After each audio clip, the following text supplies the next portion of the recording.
So, hello everyone, we are back with our new video on everything about the mood court. Moot court क्या होता है?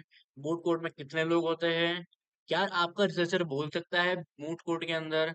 या जितने भी क्वेश्चन आपको है, सारे क्वेश्चंस आपको इस वीडियो के थ्रू क्लियर हो जाएंगे. So let's begin the video. बिना किसी तरीके से शुरू करते हैं. So what exactly is the moot court? So moot court एक simulated court proceeding होती है, एक kind of artificial court होता है, जहाँ पे आप एक जैसे आप एपेलेट कोर्ट में प्रोसीड करते हो वैसे आप यहीं पे प्रोसीड करते हो. यहाँ पे आप कोई एविडेंस या कोई भी आप अपना प्रूफ प्रेजेंट नहीं करते हो. So it involves drafting of memorials and presenting your oral arguments. So what is the team composition of your moot court? So moot court की टीम कॉम्पोजिशन 3 लोगों की होती है. 2 स्पीकिंग काउंसिल्स होंगे, एक लीगल रिसर्चर होगा. क्या आपका रिसर्चर बीच मूट कोर्ट प्रोसीडिंग में या आपके ओरल आर्ग्यूमेंट्स में बोल सकता है? So the answer is clear, no. Researcher can not speak in the court room. What researcher can do is he or she can pass the cheats, writing the answer of the question raised by the judges council. जज आपसे जो पूछता है सवाल, जो आपको ओरलिस्ट से पूछता है सवाल, उसका जवाब आप लिख के अपने स्पीकर को दे सकते हो.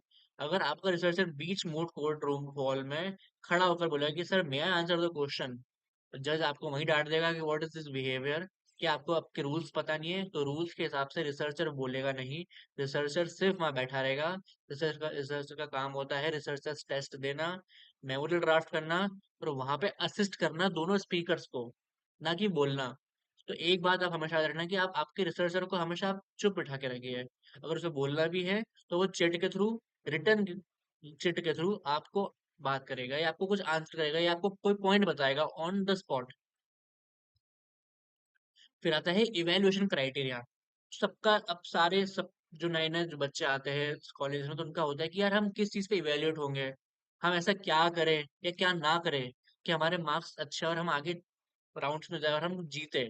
सो पहला criteria, did the oralist introduce himself या हरसेल्फ?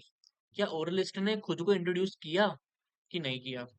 डिड द फर्स्ट ओरलिस्ट, जो पहला ओरलिस्ट है, 2 ओरलिस्ट होंगे जिसमें आप डिसाइड करोगे पहला ओरलिस्ट कौन से इश्यूज को डील करेगा, दूसरा ओरलिस्ट कौन से इश्यूज को डील करेगा. सो दूसरा criteria, did the first oralist introduce co-agents and ask the court if they wanted a summary of the facts of the case?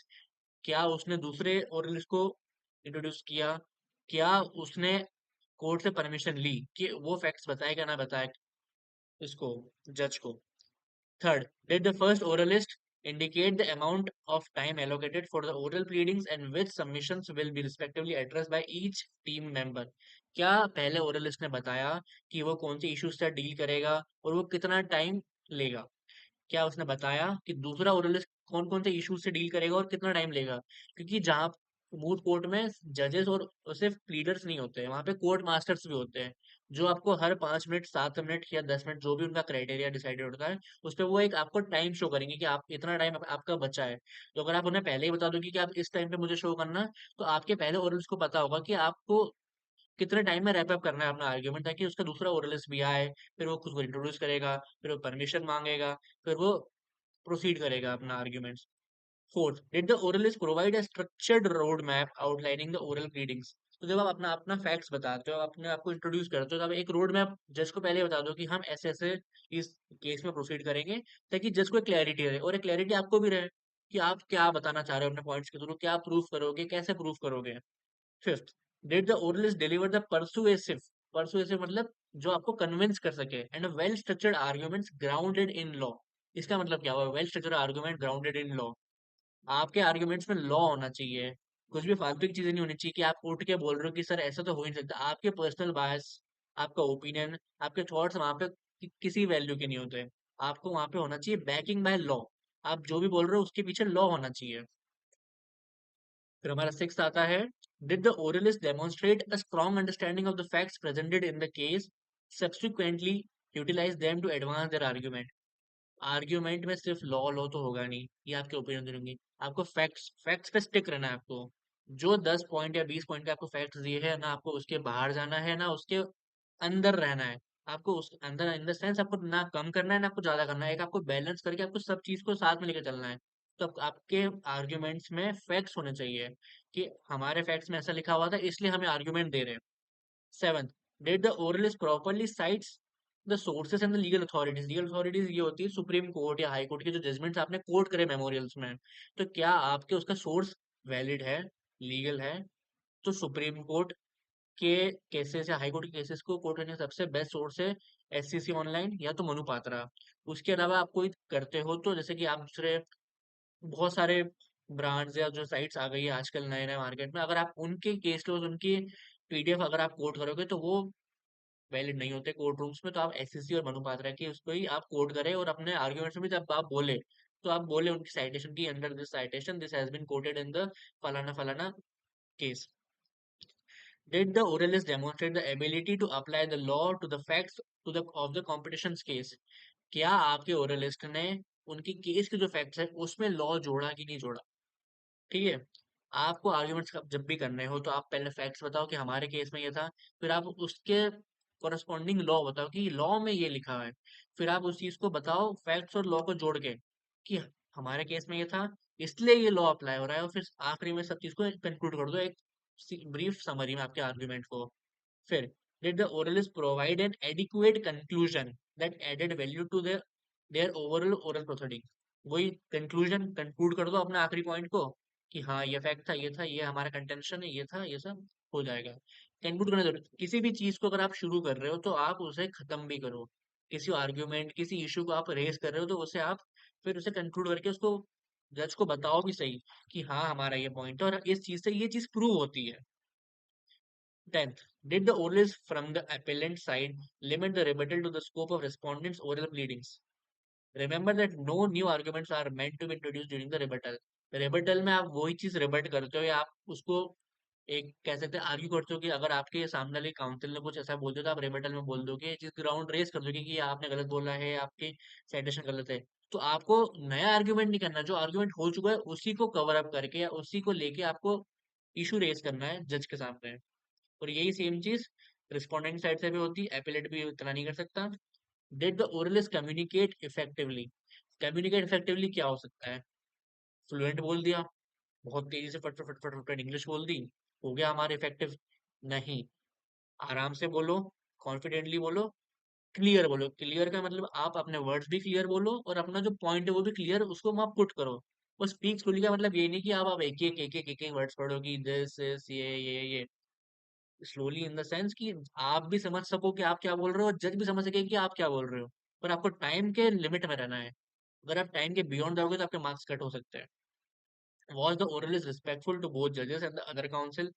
क्या आपका जो ओरलिस्ट है आप खुद जजेस के प्रति रिस्पेक्टफुल थे, या जो आपके ओपोनेंट्स, अगर आप अपेलेंट तो आप रिस्पोंडेंट को आपने कैसे आपने डील किया है, कैसे एड्रेस किया है। क्योंकि आप जैसे लॉ में प्रोफेशनल हो तो आप अपने जो अपोनेंट होता है उसको भी आप एज ए लर्नड काउंसिल बोलते हो, एज एज ए रिस्पेक्ट देते हो। अगर आप बोलोगे कि हाँ ठीक है तुम चुप हो जाओ, जज को बोलो कि जज साहब फाड़ दो ये कानून की किताब है, तो ऐसा नहीं चलता है रियल कोर्ट में ना मूट कोर्ट में। अगर आपको लग रहा है कि ये फिल्म है तो नहीं, सॉरी ये फिल्म नहीं है। यहाँ पे आपको एटिकेट्स, आपके एथिक्स, आपका प्रोफेशनलिज्म सबसे ज्यादा एट पीक होता है। फिर आखिरी, did the oralist manage and make effective use of their time.